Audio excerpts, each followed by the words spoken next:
Bien, tengan muy buenas tardes.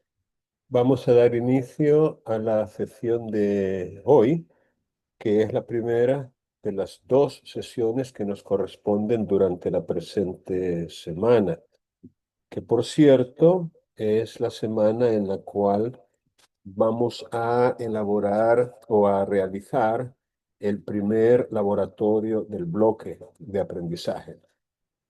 Entonces, como las cosas son así y a veces no las podemos cambiar, mañana, durante la sesión presencial, vamos a tener el laboratorio uno del bloque 3. Y lo que vamos a evaluar es la temática que aparece en la plataforma de Canvas, ¿verdad? Que tiene que ver con los modos de extinguirse obligaciones, con algunos de ellos y también con la temática que hemos desarrollado en las clases virtuales o presenciales del bloque número 3, que tiene que ver más que todo con los efectos de las obligaciones. Este, bueno, recuerden entonces que para mañana, en la sesión presencial que nos corresponde hacer mañana jueves, durante la sesión de clases, que es a las 12:40 en el aula de simulación de audiencias, ahí vamos a tener el laboratorio. Para ello deben llevar un dispositivo con conexión estable a Internet, ¿verdad? Y todos los materiales que ustedes consideren convenientes. Recuerden que hay un texto de estos dos profesores chilenos, Arturo Alessandri Rodríguez y Manuel Somarriba Undurraga, que son conocidos como Alessandri y Somarriba, que trata sobre los efectos de las obligaciones. Bien, si alguno de ustedes o alguna tiene alguna pregunta, la puede hacer con total libertad. Cualquier pregunta que tenga en relación con la asignatura. Buenas tardes, y quería consultarle que cuándo nos va a subir la nota. Fíjese que la fecha que nos han dado como límite es el 10. Hoy es 6. Entonces las notas se estarían compartiendo con ustedes en estos días, antes de la medianoche del día 10, que es la fecha que tenemos como límite para poderlas ingresar. Entonces, contestando su pregunta, sería en esos días, mañana o pasado por tarde. Bien.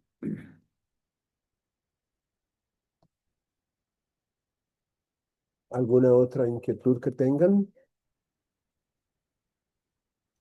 Una consulta, el Diga, examen de mañana sería específicamente de esos dos documentos. perdón. ¿Sería, me dijo? Sería de esos dos documentos específicamente. Sí, sería el documento que aparece allí en Canvas de la semana 14 y de la semana 15, que es la semana actual. Y que, como les repito, desarrolla algunos modos de extinguirse obligaciones, como la resiliación, me parece, la confusión. Ahí están, esos modos. No son todos, por supuesto, pero son algunos.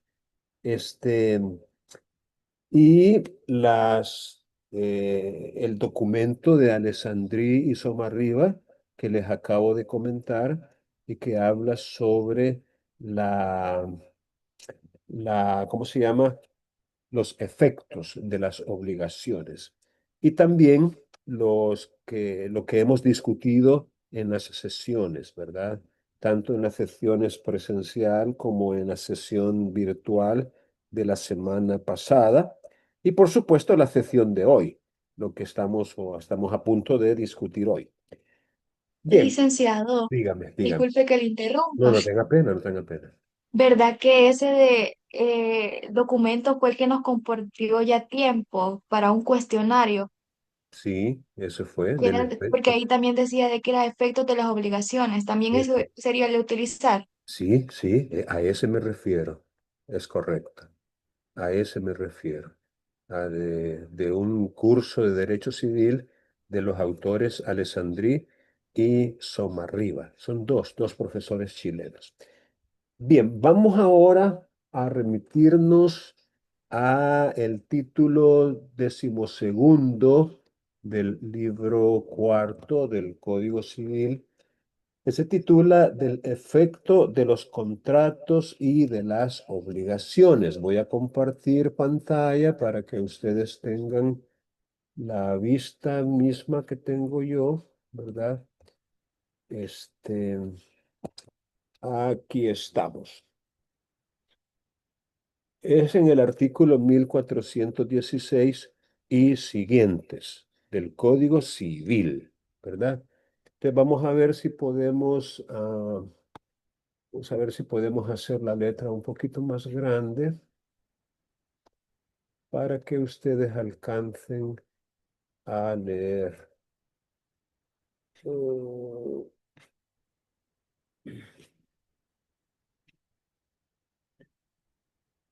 Artículo 1416 y siguientes.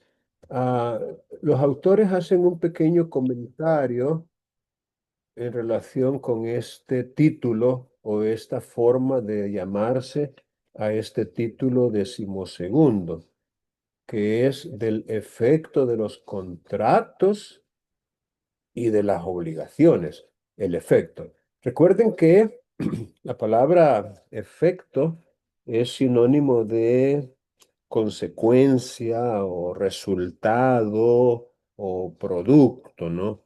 Es decir, eh, todos sabemos por nuestras experiencias en la vida que toda causa produce un efecto, ¿verdad? Entonces tenemos ahí una relación de eh, fuente y resultado, o causa y efecto. El efecto entonces es la consecuencia, lo que produce, lo que resulta, en este caso, de los contratos y de las obligaciones. Entonces, cuando los autores cuestionan, digámoslo así, este título, esta forma de denominarse este título, dicen que son cosas diferentes, ¿verdad? Que una cosa es el efecto o los efectos de los contratos y otra cosa es el efecto o los efectos de las obligaciones.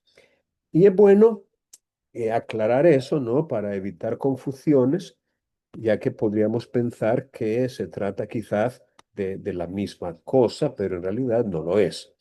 Repito, el efecto de los contratos es uno y el efecto de las obligaciones es otro. Y es que, en realidad, si lo analizamos bien, precisamente las obligaciones son un efecto de los contratos. Fíjense qué interesante. Recordemos lo que ya aprendimos en el artículo 1308 del Código Civil, que dice las obligaciones nacen de los contratos. Y sigue diciendo cuáles son las otras fuentes tradicionales o clásicas de las obligaciones en el 1308. Pero entre ellas se menciona a los contratos. Y cuando está diciendo las obligaciones nacen de los contratos, eso significa que la obligación es un efecto y que la causa de esa obligación es el contrato o cualquiera de las otras fuentes, ¿verdad? De las cuales las obligaciones se generan o se originan. Ahora bien, si el contrato tiene como efecto las obligaciones, ¿cuál sería entonces el efecto de las obligaciones? Y allí sí, por supuesto, ese tema nos interesa muchísimo, ya que dentro de la teoría general de las obligaciones, uno de los componentes, uno de los elementos de la misma es precisamente los efectos de las obligaciones. Ahora, cuando hablamos de los efectos de las obligaciones, debemos considerarlo desde ese doble punto de vista, tal como lo hemos venido discutiendo hasta la saciedad previamente. Y es que la obligación implica, como parte de sus elementos, un elemento subjetivo o personal y un elemento objetivo o material. El elemento objetivo es la prestación, o sea, aquello que se trata de dar, hacer o no hacer. Y el elemento subjetivo o personal está constituido por el deudor por un lado y el acreedor por el otro. Y hemos dicho ya que el término obligación es correlativo de otro. A ver, ¿quién de ustedes recuerda cuál es ese otro término que es correlativo al de obligación? Derechos reales. Derecho personal. Personal, correcto. Sí, derecho Ah, personal. pues personal. Sí. El derecho real, Jeslie, ese más bien podríamos decir que es como independiente de otras personas. Así quizás lo podamos definir, el derecho real. De hecho, real viene de res, un término latino que traducido al español significa cosa, ¿verdad? Entonces, el derecho real se tiene sobre una cosa de forma directa, de forma inmediata, sin referencia a ninguna persona en particular, el derecho real. El derecho real por excelencia es el dominio o propiedad. Si usted o yo, si usted es dueña o propietaria de una cosa, su derecho lo tiene sobre esa cosa de forma directa y es con respecto a todos. Es, como dice en latín, erga omnes. Esa es la forma en que se dice absoluto, general, global, con respecto a todos, no con respecto a una o más personas en particular, sino con respecto a todas las demás personas. Sin embargo, el derecho personal, llamado también crédito, ese solo puede reclamarse de ciertas personas, de ahí su nombre, derecho personal, ¿verdad? Y efectivamente ese es el término que es correlativo al de obligación. Entonces, así como hemos dicho que la obligación y el derecho personal coexisten, o sea, existen al mismo tiempo, en el sentido de que para que haya obligación tiene que haber un derecho personal y viceversa. Para que haya un derecho personal tiene que haber una obligación. Lo hemos comparado con una moneda y las dos caras de esa moneda. De hecho, lo que para el deudor es una obligación, para el acreedor es un derecho personal. O, en otras palabras, la obligación para el deudor es un gravamen, es una carga, es una limitante de su libertad, es un pasivo, o sea, forma parte de su debe. Si recordamos en materia de contabilidad, esas partidas, partida doble, ¿no? Deber, haber y saldo, la obligación es un debe. Mientras que para el acreedor, lo que para el deudor es una obligación, para él es un derecho personal y por ende es un activo, es una ventaja económica, lejos de ser una limitante, es un privilegio, ¿no? Por así decirlo, es parte de su haber, del haber patrimonial.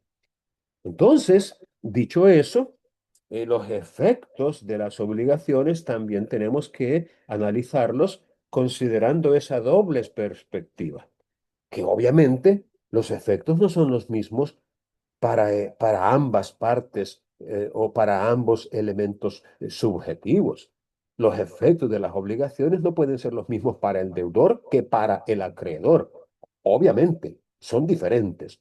Para el deudor los efectos son unos y para el acreedor son otros.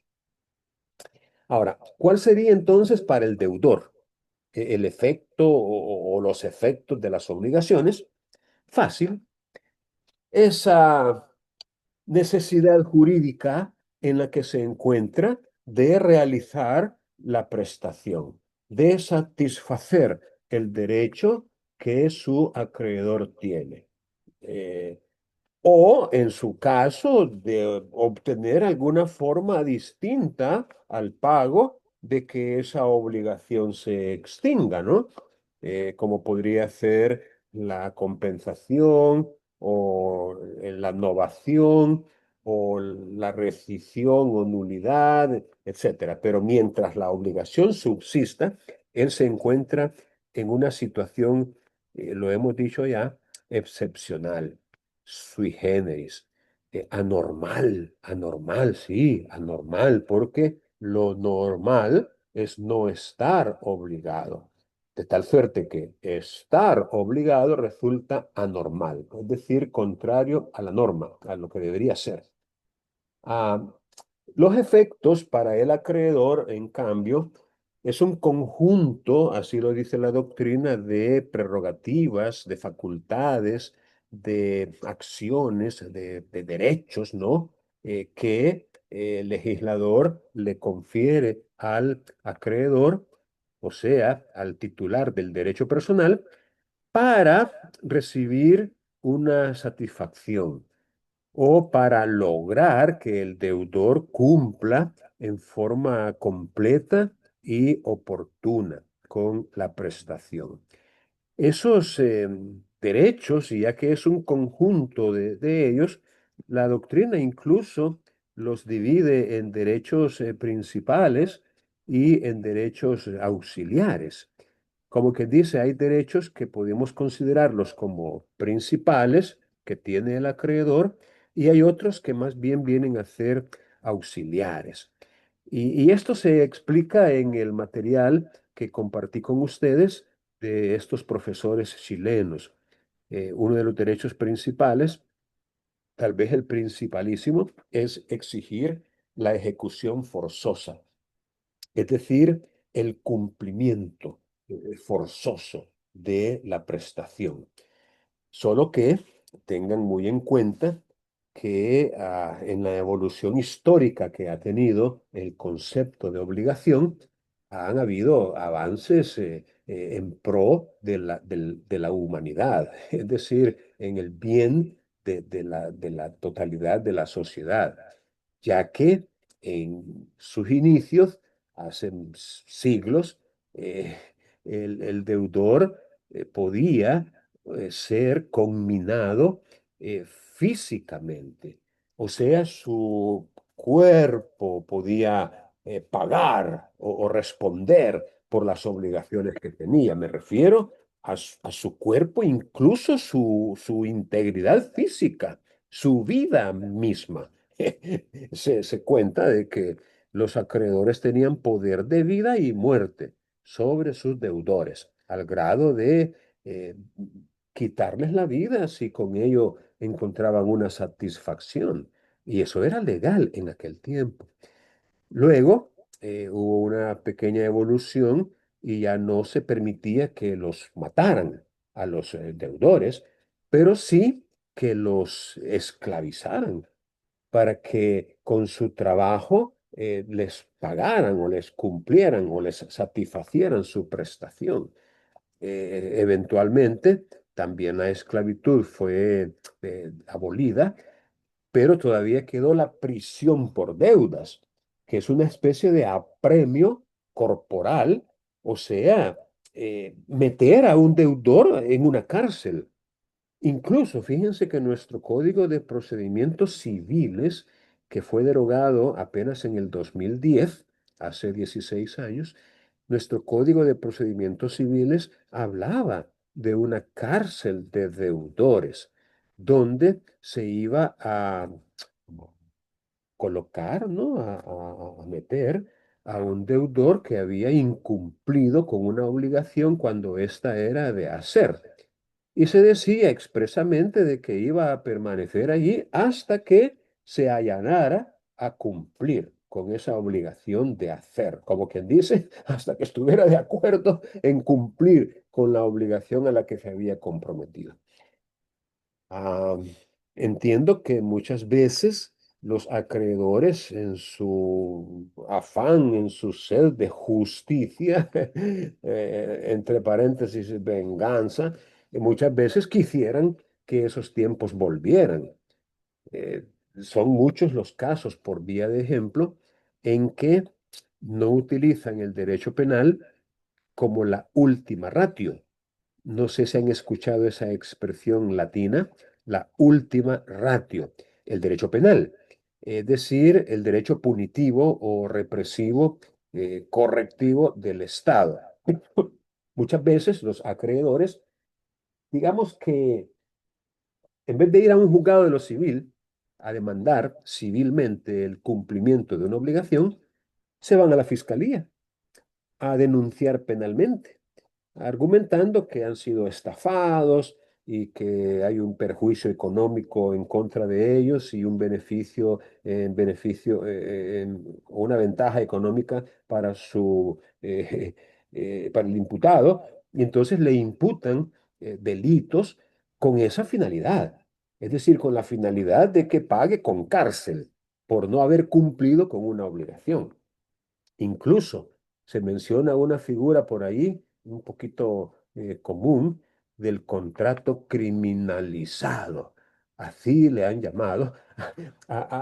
Cuando, por ejemplo, hay un contrato y entonces a todas luces, por haber un contrato escrito, a todas luces, el asunto es eminentemente civil o mercantil, pero para continuar con ese deseo de reprimir y de perseguir penalmente el incumplimiento, porque repito, si en realidad ha habido un delito, allí la sanción es la cárcel, o sea, la pena de prisión, aunado a la indemnización de daños y perjuicios causados por el delito. Entonces, por eso es que, insisto, muchos acreedores todavía quisieran que aquellos tiempos ya superados todavía existieran, ¿no? Y poder perseguir aún en el cuerpo, en la libertad ambulatoria de la persona, la satisfacción de su interés. Pero, repito, eso no es así. Si estamos en presencia de un incumplimiento de una obligación, debemos darle el trámite que actualmente corresponde y con un enfoque de derechos humanos, ¿no? Es decir, tutelando o garantizando los derechos fundamentales de las personas. Bueno, dicho eso, ya no se permite perseguir el cumplimiento forzoso de una obligación en la persona del deudor, sino en su patrimonio. Allí sí, ahí sí tenemos que toda persona cuando contrae una obligación, una deuda, compromete su patrimonio. Y hablamos del patrimonio no como un conjunto que se pueda enumerar de bienes o de acciones que la persona pueda tener, ya que el concepto de patrimonio es un concepto abstracto, incluye todo lo que la persona tenga, todo. Y no solo lo positivo, el activo, sino también lo negativo, o sea, el pasivo. O sea, el patrimonio es en realidad un atributo de la persona humana, un atributo de la personalidad. Y toda persona tiene patrimonio por el hecho de ser persona. Todos tenemos un patrimonio. Y es precisamente el patrimonio el que queda sujeto, aunque mejor dicho, queda como un objeto para la persecución por parte del acreedor. Es más, vamos a aprovechar para remitirnos a un par de artículos aquí en el Código Civil que nos hablan sobre eso. Y estoy en el artículo 2212 del Código Civil. Cada vez que yo mencione un artículo, pues yo les pediría que ustedes por lo menos tal vez no lo busquen, ¿no? Pero sí que lo escriban el número del artículo para que puedan estudiarlo después y al mismo tiempo recordar, ¿no? ¿Qué es lo que se dice en esos artículos? Aquí el problema que tengo es que a veces me manda para otro lado. Estoy en el 2212 y cuando hago esta operación de convertirlo a texto para poder hacerlo más grande, me manda para otro lado. Ok, pero ahorita sí se mantuvo aquí. Muy bien. El artículo 2212 está en el título 41. Yo creo que eso es lo que significa. Una X, una L y una I latina en mayúsculas. 41. Y se llama de la prelación de créditos. Prelación. Eh, Fíjense que es muy común que una persona tenga varios acreedores. Eso es exageradamente común. No necesariamente cada deudor tiene un solo acreedor o un solo, digamos, una sola relación obligacional. No. Hay muchos casos en donde se tiene varios acreedores y no en virtud de un mismo acto o contrato. No, a veces es actos o contratos diferentes, ¿verdad? Como que, por ejemplo, una persona tenga una deuda o una obligación como producto de un préstamo que recibió de un banco, por ejemplo, para la compra de su vivienda. Y a lo mejor también tiene una deuda motivada por una tarjeta de crédito que ha estado utilizando por algún tiempo y que lamentablemente no ha podido pagar. O quizás adquirió un vehículo y a plazos, es decir, para irlo pagando poco a poco y todavía debe, y así por el estilo, ¿no? A lo mejor también tenga por ahí una obligación alimenticia, ¿no? Que le ha sido reclamada y judicialmente lo han condenado a pagar ciertas cuotas alimenticias periódicas. Es decir, una persona puede tener una cantidad de acreedores, ¿verdad? Ok. Dice este artículo que toda obligación personal, aquí quiso utilizar esa correlatividad entre obligación y derecho personal. Eh, Mejor hubiera dicho todo derecho personal, ¿verdad? Todo derecho personal, que es el correlativo a la obligación. Pero bueno, toda obligación da o concede al acreedor el derecho de perseguir su ejecución, es decir, el cumplimiento de la obligación sobre todos, fíjense bien el concepto de patrimonio, todos los bienes, raíces o muebles del deudor, sin importar cuándo los adquiera, en el sentido de que sean estos bienes presentes o futuros. Entiéndase por bienes futuros aquellos que en el momento en que se contrajo la obligación, el deudor no los tenía todavía, no era su propietario, pero los adquirió con posterioridad. Entonces, un deudor no podría excepcionarse, no podría defenderse diciendo, ah, no, pero es que este carro yo lo adquirí 2 años después de que adquirí la obligación esa. Entonces, este carro no entra, no me lo puedes tocar porque yo no lo tenía cuando adquirí esta deuda. No, eso no puede ser un argumento válido, ya que el artículo está diciendo que el derecho del acreedor se puede ejercer en todos los bienes, tanto los presentes, o sea, los que tenía en el momento de constituirse la obligación, como los futuros, que son aquellos que no tenía todavía.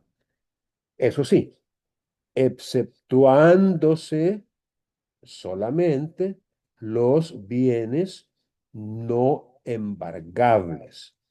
designados en el artículo 1488. Este artículo 1488 es otro de esos artículos que ustedes tienen que escribir por allí, ¿no? El número del artículo y leerlo también un par de veces para conocer cuáles son los bienes que no entran en esta persecución que pueda hacer un acreedor. Es decir, hay límites para ello.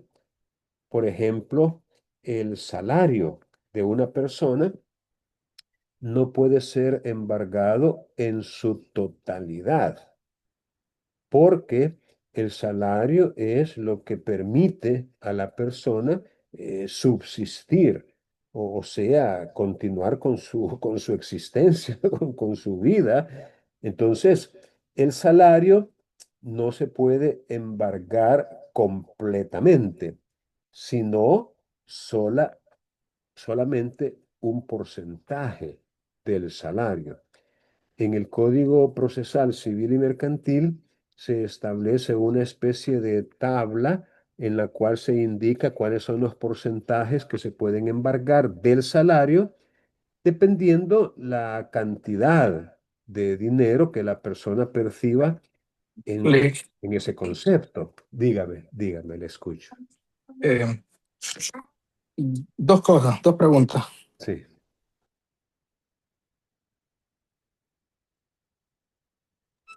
Perdón, cuando una persona se casa y los bienes de la otra persona, eh, lo que tiene pasa a ser parte del esposo o esposa, eso se viene a determinar solo en el divorcio. Ahí se vienen a dividir.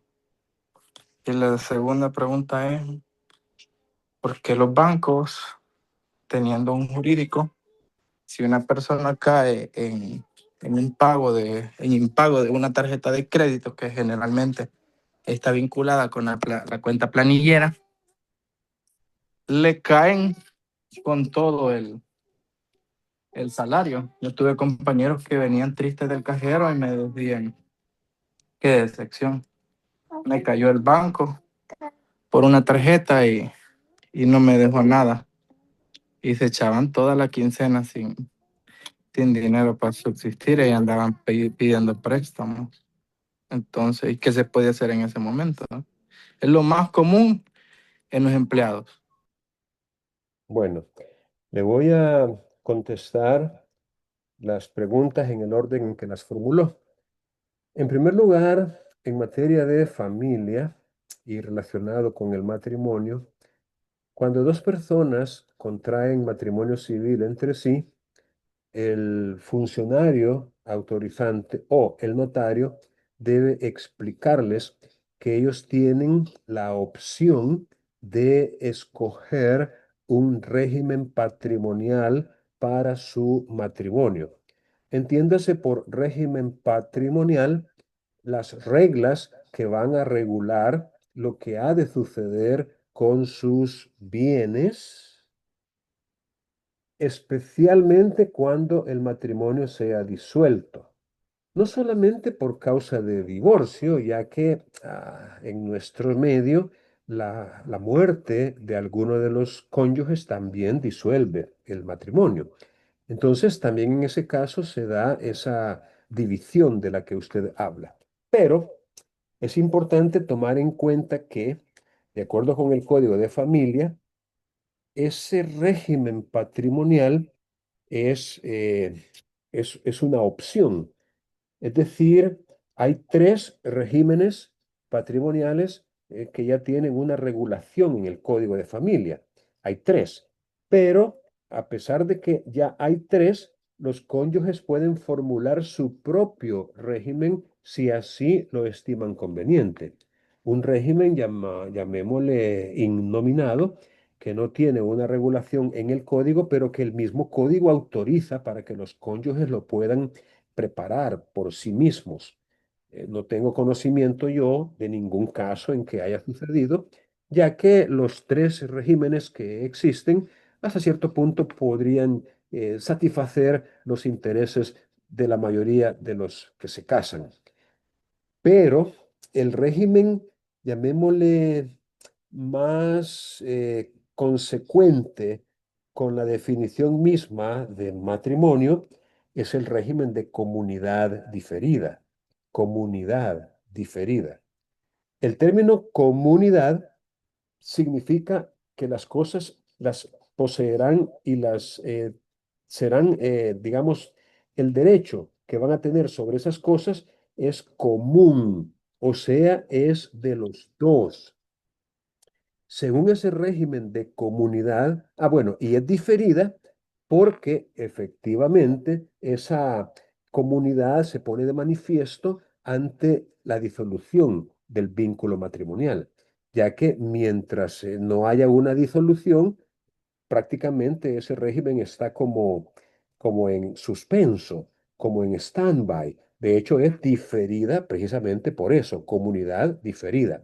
Muchos le llaman bienes mancomunados. Bueno, una forma que a lo mejor la hemos traído de otro país, pero muchos así le denominan, pero es comunidad diferida. Ahora, el otro régimen que muchas veces es seleccionado también por las personas que se van a casar, pero que en mi opinión no es como compatible con el matrimonio mismo, que es una comunidad de vida. Y si el matrimonio es una comunidad de vida, pienso yo que también debería ser una comunidad de bienes. Pero bueno, no vamos a discutir las razones que las personas puedan tener para adoptar ese régimen o el otro del que les estoy hablando, que es casi como lo opuesto. Y ese se llama separación de bienes. Separación de bienes. Allí, en cuanto al patrimonio, es como que no estuvieran casados. O sea, separación de bienes es como su nombre lo indica.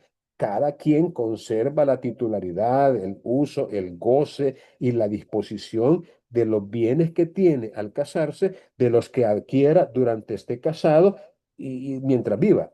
Separación de bienes. Pero en el régimen de comunidad, los bienes que se adquieran a título oneroso, los frutos, las rentas, los intereses obtenidos por cualquiera de los cónyuges van a pertenecer a ambos, a los dos, y se van a distribuir por mitad al disolverse el mismo. Pero ojo, no estamos hablando de los bienes que ya tenían los cónyuges. Esos permanecen con el régimen anterior, que es el régimen de separación. Esos no entran en la comunidad. Solamente entran los bienes que adquieran durante la existencia de ese régimen, no antes. Entonces, entonces, si escogen el régimen de comunidad, ahí sí se da esa figura de la que usted habla, que hasta el En- momento en que se disuelva el régimen, van a poder ellos, si es que se están divorciando, distribuírselos por mitad. Pero tuvieron que haber ok, sido obtenidos a título oneroso. Y los que obtuvieron durante la existencia del régimen y no antes. Y el otro régimen es un poco más complicado porque hay que hacer un inventario de bienes antes y después del matrimonio y se llama participación en las ganancias. Y es que el cónyuge que obtuvo más ganancias mientras estuvo casado tiene que compartir con el que obtuvo menos ganancias esas ganancias que obtuvo. Por ejemplo, usted entra con 100 al matrimonio y su cónyuge entra con 100 también, pero al finalizar el matrimonio, su cónyuge tiene 200 y usted solo tiene 150, que su cónyuge ganó 50 más que usted. Esos 50 de más que ella ganó, tiene que compartirlos con usted en partes iguales. Entonces, esa es participación en las ganancias. Es un régimen un poquito más complicado en cuanto a su eh, administración práctica, pero también existe en el código de familia. Entonces, espero que con eso haya yo dado respuesta a su pregunta en le relación al pregunto patrimonio. por lo siguiente, licenciado. Entonces, el matrimonio oculta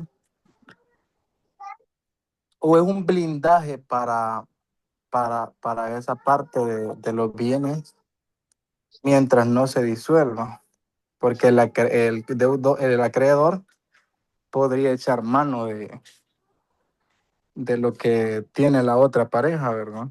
Pero ya al divorciarse y se dividen, ahí sí personalmente le van a caer al deudor. Porque Sí. también Ajá. ante esas cuestiones de impago donde se persigue el patrimonio, yo conozco personas que todo lo que comienzan a comprar, aunque sea plata de ellos, no, a nombre de mi mujer, factúrale a mi mujer, el negocio a nombre de la mujer, para que nunca le encuentren nada. Y aunque tengan un inventario así, ¿verdad? Que eh, en común los dos. Sí, vea, le explico, le explico. Esa es la razón por la cual las personas que, digamos, se dedican a negocios que incluyen préstamos de activos, préstamo de dinero, los bancos, por ejemplo, o los acreedores particulares, no le van a prestar dinero a una persona como estas, a una persona que no demuestra con documentos pertinentes tener capacidad de pago o, en su caso, un patrimonio ejecutable y embargable con el cual responder. Y eso tiene mucho sentido. Si usted, por ejemplo, se dedicara al préstamo de dinero, no le va a prestar al primer, sin ofender a nadie, al primer pelón que llegue a pedirle dinero prestado. Entonces, es lo que hacen los bancos. Es más, conozco bancos que cuando otorgan un crédito hipotecario, es decir, que está garantizado con una hipoteca, se aseguran de que bajo juramento el deudor hipotecante declare que ese bien no está, digamos, afectado por una protección a la vivienda familiar, por ejemplo. Porque si estuviera protegido con este beneficio familiar de la protección a la vivienda familiar, entonces no se lo aceptan como garantía. O, en su caso, eh, obtienen el consentimiento expreso por escrito y en la misma escritura del cónyuge, al cual muchas veces incluso le dan la calidad de codeudor solidario, para que también responda de esa obligación. Entonces, hay mecanismos, llamémosle así, primero para garantizar la inversión, si le podemos llamar así, o la colocación de fondos, especialmente cuando son ajenos, que es el caso de los bancos. O sea, los bancos, los fondos que le prestan al que llega a solicitarlos, no son necesariamente del banco, sino que son de los cuentacorrentistas que tienen allí depositado ese dinero. Y ese dinero es con el que él están trabajando. Es un dinero, llamémosle, ajeno. Entonces tienen que asegurarse de que haya una posibilidad real de recuperación, lo cual lamentablemente no siempre es posible. Ahora, con relación a su segunda pregunta de que haya, por ejemplo, un pago de planilla mediante depósito en cuenta bancaria y que venga este banco ante el impago de la tarjeta de crédito o de cualquier otra obligación que puedan tener y literalmente le caen al salario, eso a todas luces es completamente ilegal. Así, literalmente hablando, completamente ilegal. Y ya que usted preguntaba que qué se puede hacer en casos como ese, los mecanismos que ha ideado nuestro legislador por el momento implican una denuncia ante la oficina o la Dirección de Protección al Consumidor, que muchas veces toma cartas en el asunto y han habido bastantes resoluciones donde condenan a las personas naturales o jurídicas y les obligan a pagar multas a veces muy, muy fuertes por este tipo de actuaciones. Otra instancia a la cual se podría acudir es la Superintendencia del Sistema Financiero, que es la oficina estatal encargada precisamente de supervisar las actividades irregulares en que puedan incurrir las sociedades que ellos supervisan o controlan.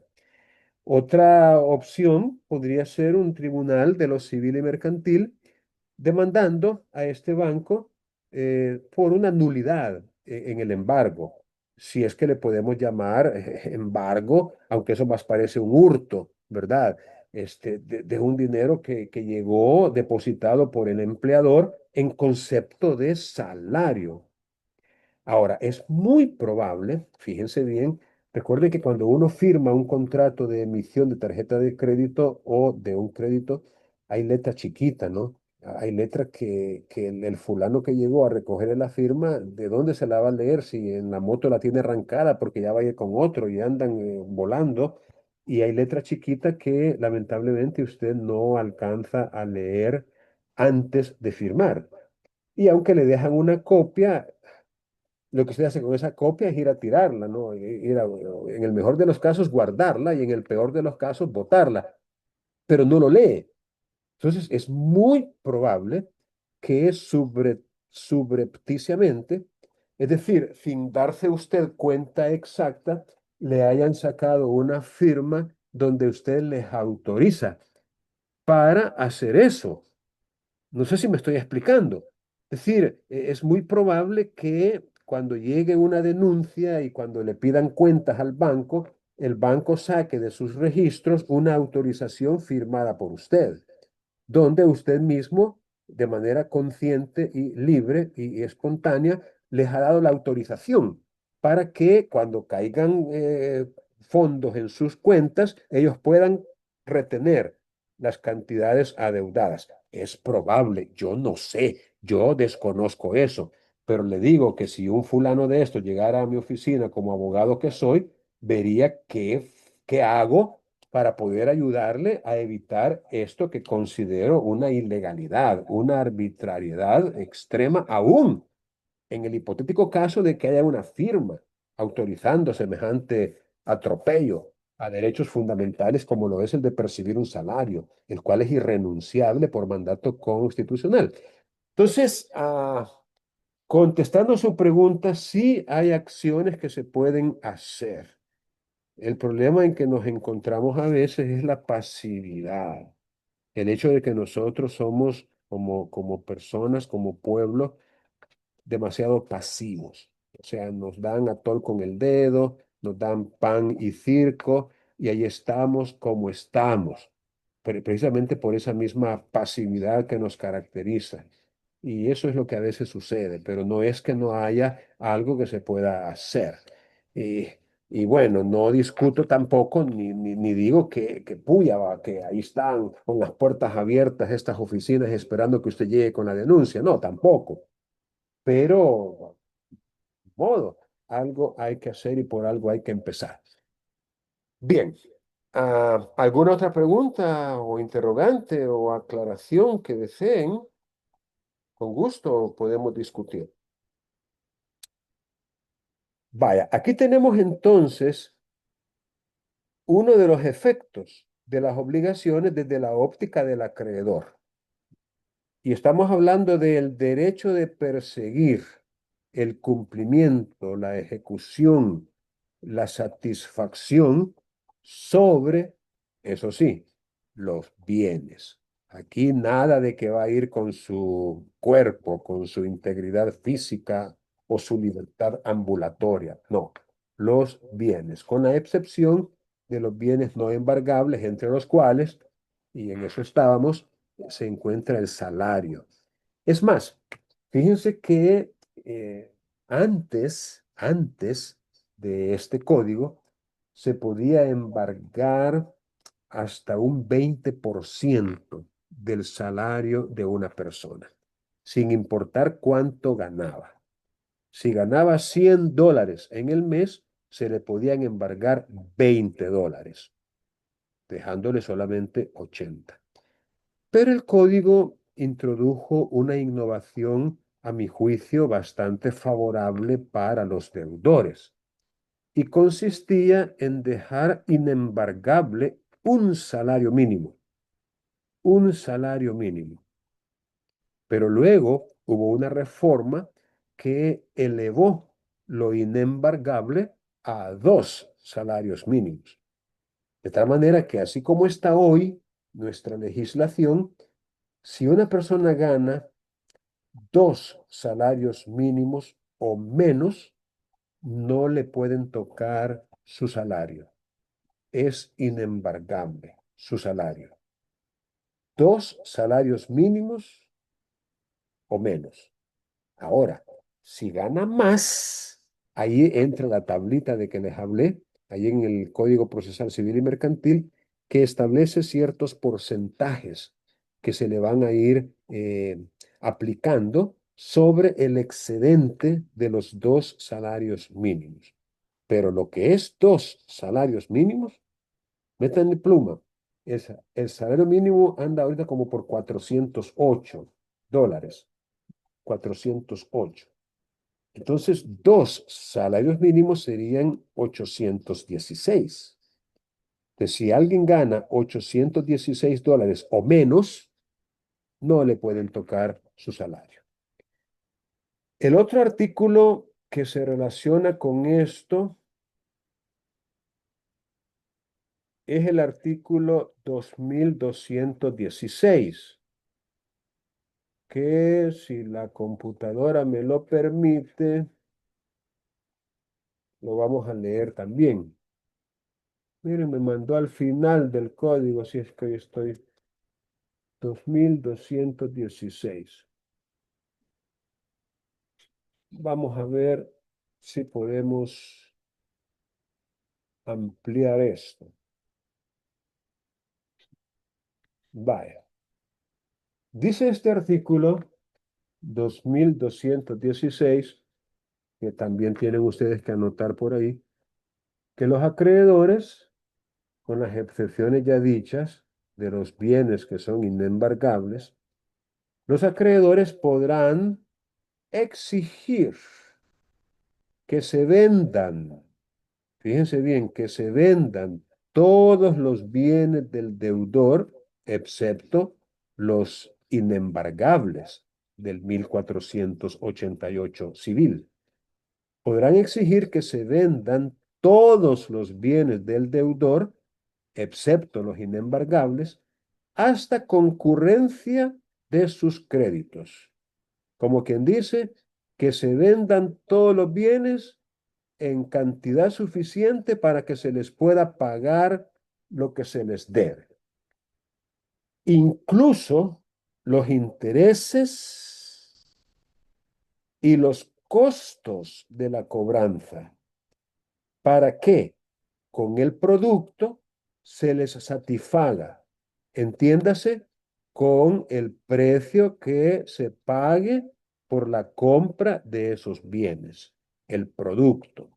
Se les satisfaga íntegramente si fueren suficientes los bienes, y en caso de no serlo, a prorrata, cuando no haya causas especiales para preferir ciertos créditos, según la clasificación que sigue.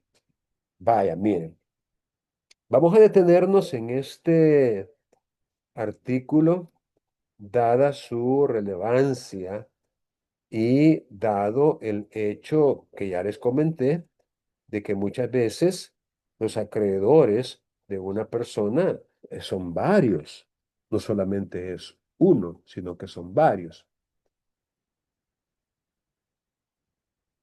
Entonces, según este artículo 2216, los acreedores pueden exigir que se vendan los bienes del deudor, incluyendo capital, intereses y costas, para que se les satisfaga íntegramente si fueren suficientes los bienes. Pero en caso de no ser suficientes esos bienes, a prorrata, cuando no haya causas especiales para preferir ciertos créditos. De hecho, el título de este articulado es de la prelación de créditos. ¿Recuerdan? De la prelación de créditos. Aquí está al inicio del artículo 2212 de la prelación de créditos. La palabra prelación es equivalente a preferencia o prioridad. En otras palabras, hay créditos que son privilegiados. Hay créditos que se pagan antes que otros. Hay créditos que tienen pues esa preferencia para el pago. Y eso obviamente todo abogado debe saberlo de manera clara y concreta para evitar, digamos, incurrir en alguna, digamos, algún desconocimiento reprochable, ¿verdad? Porque a veces cierto desconocimiento que resulta elemental no deja de ser reprochable cuando la persona no alcanza a entender algo que está regulado desde hace mucho tiempo. Entonces, dicho eso, vamos a quedarnos en este artículo analizándolo y vamos incluso a hacer una especie de ejercicio. Vamos a ver si podemos manejar un ejercicio que nos permita entender lo que este artículo dice. Vamos a ver. Hugo, Paco y Luis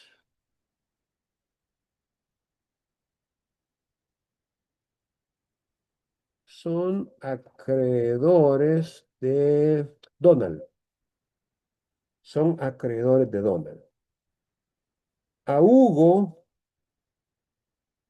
uno de sus sobrinos, Donald le debe, digamos, $8,000. $8,000. Estamos haciendo un ejercicio en base al 2216. A Paco le debe, digamos, $6,000 o 5,000.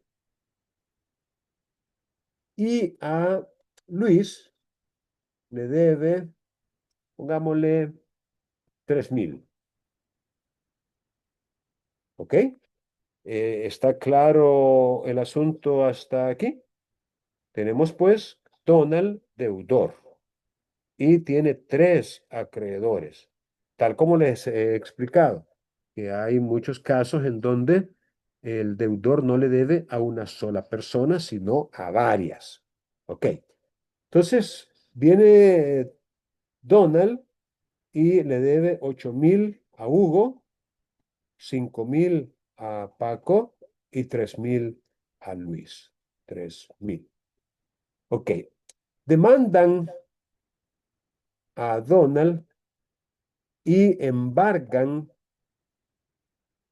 bienes que se venden en $9,000. $9,000. El primero en demandar, fue Paco. Luego Luis y al final se agregó Hugo. Les estoy dando aquí un orden en que ellos demandaron. El primero en demandar fue Paco, luego demandó Luis y al final se agregó Hugo. Obviamente, esto se acumula. En materia procesal existe la figura de la acumulación. Y es precisamente cuando se da esa situación de una sola persona, varios acreedores, varias pretensiones que son del mismo tipo, y para evitar sentencias contradictorias se solicita la acumulación. Aquí estamos hablando de un solo proceso dentro del cual hubo un embargo y una venta en pública subasta y como producto de la venta se obtuvieron $9,000. Ok. La pregunta del $1,000,000 es, ¿cómo se distribuyen esos $9,000 entre los tres acreedores? Si no hay causa de preferencia para el pago. Vaya, aquí tienen entonces un pequeño ejercicio para poder aplicar lo que dice el artículo 2216 del Código Civil. Analícenlo y traten de eh, ensayar algunas respuestas por allí para que me digan, ahí se los acabo de poner también en la plataforma de WhatsApp, este mismo caso. Vamos a ver si me aseguro de que ustedes lo hagan. Voy a abrir en lo que están trabajando, voy a abrir aquí una pequeña tarea para que compartan su respuesta a esa pregunta.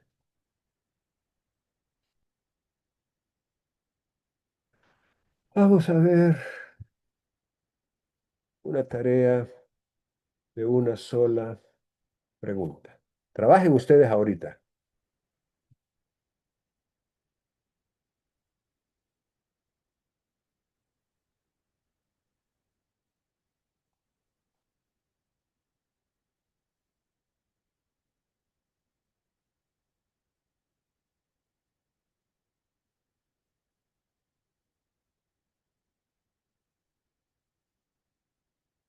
Y obviamente la fecha de entrega sería hoy mismo a las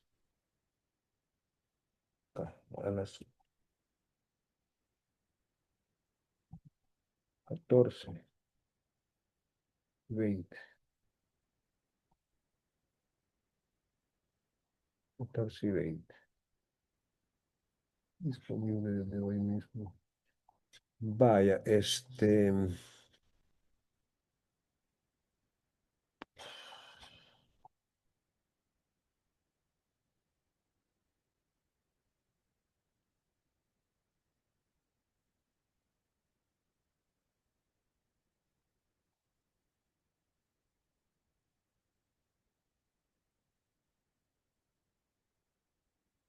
con fundamento en lo dispuesto en el artículo 2216 del Código Civil,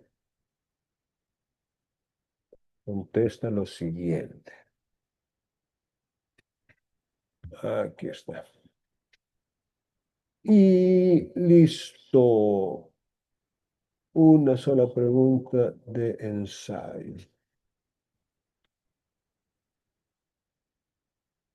Es única.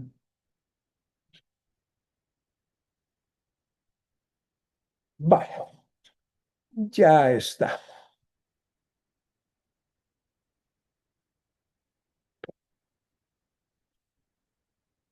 Perfecto. Está para todos ustedes. Y ya está. Publicada incluso.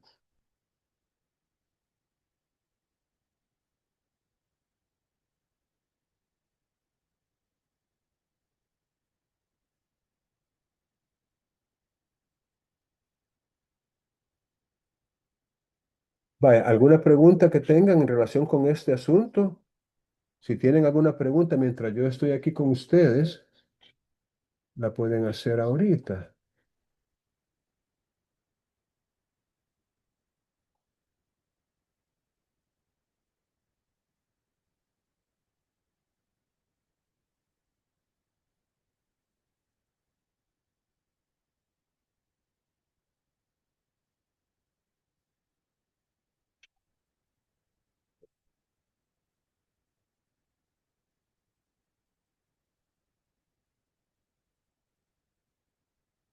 falla. Si no tienen preguntas, le voy a tomar la asistencia y lo voy a dejar trabajando.